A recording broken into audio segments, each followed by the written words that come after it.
La colère est une émotion naturelle et nécessaire dans de nombreuses situations.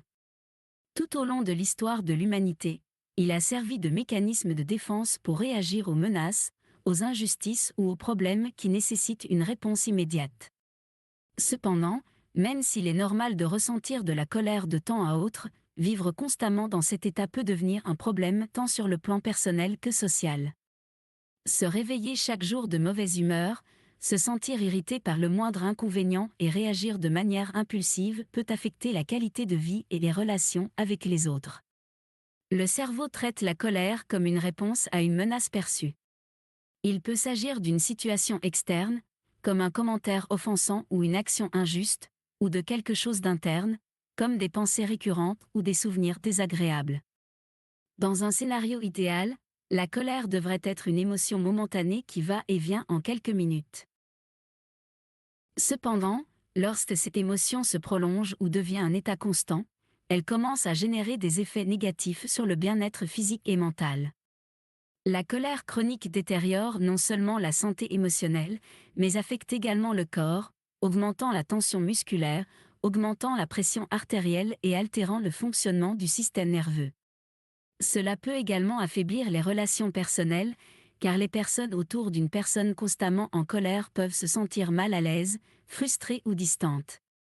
Lorsqu'une personne se met en colère, son cerveau entre en action presque automatiquement. Un système chimique complexe est activé auquel participent diverses hormones. L'adrénaline est l'une des premières à être libérée et prépare le corps à réagir rapidement, augmentant ainsi la fréquence cardiaque et l'énergie disponible. Le cortisol, connu comme l'hormone du stress, maintient le corps en alerte, ce qui peut provoquer des tensions dans les muscles et rendre la relaxation difficile. D'autre part, la dopamine, bien que généralement liée à la sensation de plaisir, joue également un rôle important dans la colère. Cette hormone peut renforcer certaines impulsions, habituant une personne à réagir avec colère à des situations similaires et la rendant plus susceptible de tomber dans des schémas de comportement agressif. Ce processus chimique se produit en quelques fractions de secondes et active différentes zones du cerveau.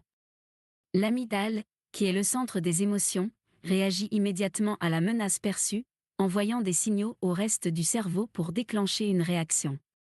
Le cortex préfrontal, responsable de la prise de décision et du contrôle des impulsions, est également impliqué dans le processus. Selon le fonctionnement de cette zone chez chaque personne, la réponse à la colère peut varier. Certaines personnes peuvent s'arrêter et réfléchir avant de réagir, tandis que d'autres peuvent se laisser emporter par l'émotion sans penser aux conséquences. La colère suit un processus dans lequel différentes étapes peuvent être identifiées. Tout d'abord, une menace ou une provocation est perçue, ce qui active la réponse émotionnelle dans l'amygdale. Le cerveau commence alors à produire des hormones telles que l'adrénaline et le cortisol, qui préparent le corps à réagir. À mesure que ces substances se propagent dans le corps, la personne commence à ressentir des sensations physiques associées à la colère, telles qu'une augmentation du rythme cardiaque, des tensions musculaires et une respiration accélérée. À ce stade, la personne a la possibilité de décider comment gérer la situation. Vous pouvez exprimer votre colère de manière impulsive, par des cris, des insultes ou même de la violence, ou vous pouvez opter pour une réponse plus contrôlée, en recherchant une solution rationnelle ou simplement en vous éloignant de la source de la colère. Plusieurs facteurs peuvent influencer l'intensité et la fréquence de la colère. Le stress est l'un des principaux déclencheurs, car lorsqu'une personne est sous pression constante, sa tolérance à la frustration diminue et elle est plus susceptible de réagir avec colère à tout inconvénient. Le manque de sommeil peut également jouer un rôle, car un repos insuffisant affecte la fonction cérébrale et réduit la capacité à contrôler les émotions. De plus, la génétique peut également avoir un impact sur la façon dont une personne gère la colère. Certaines personnes ont une prédisposition biologique à réagir plus intensément aux situations stressantes, en raison de la façon dont leur cerveau régule certains produits chimiques. Heureusement, il est possible de modifier la façon dont le cerveau réagit à la colère. Il existe des stratégies qui peuvent aider à réguler cette émotion et éviter qu'elle ne devienne un problème. L'une des techniques les plus efficaces est la respiration contrôlée, car elle aide à calmer le système nerveux et à contrer les effets de l'adrénaline et du cortisol. Une méthode particulièrement utile est la technique 4-7-8, qui consiste à inspirer profondément pendant 4 secondes, à retenir l'air dans vos poumons pendant 7 secondes et à expirer lentement pendant 8 secondes. Même si cela peut sembler un exercice simple, il a un impact significatif sur la régulation émotionnelle et peut aider à réduire l'intensité de la colère en quelques minutes. Une autre stratégie efficace pour gérer la colère est l'exercice physique. L'activité physique permet de libérer les tensions accumulées et aide à équilibrer les niveaux hormonaux dans le corps. De plus, l'exercice stimule la production d'endorphines, des substances chimiques qui génèrent une sensation de bien-être et réduisent les niveaux de stress. Il n'est pas nécessaire d'effectuer des exercices intenses pour en récolter les bénéfices.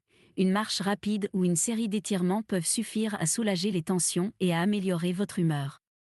Les habitudes quotidiennes jouent également un rôle fondamental dans la régulation de la colère.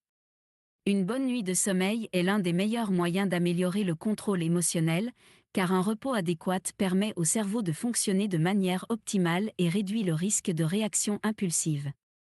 De plus, apprendre à gérer efficacement le stress, grâce à des techniques telles que la méditation, l'écriture réflexive ou la pratique d'activités relaxantes, peut faire une grande différence dans la façon dont la colère est vécue et exprimée.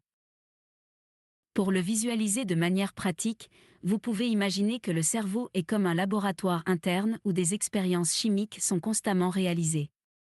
Chaque fois qu'une personne se met en colère, ce laboratoire entre en action et commence à produire des substances qui peuvent intensifier l'émotion. Cependant, avec suffisamment de pratique et l'utilisation des bons outils, il est possible d'ajuster les commandes de ce laboratoire et de modifier la façon dont le cerveau réagit aux situations de colère. Comprendre la chimie derrière la colère est la première étape pour la gérer efficacement. Il ne s'agit pas de réprimer les émotions ou d'éviter complètement la colère, mais plutôt d'apprendre à la canaliser de manière saine et constructive. Avec de la patience et du dévouement, chacun peut entraîner son cerveau à réagir plus calmement et à éviter de tomber dans des comportements destructeurs.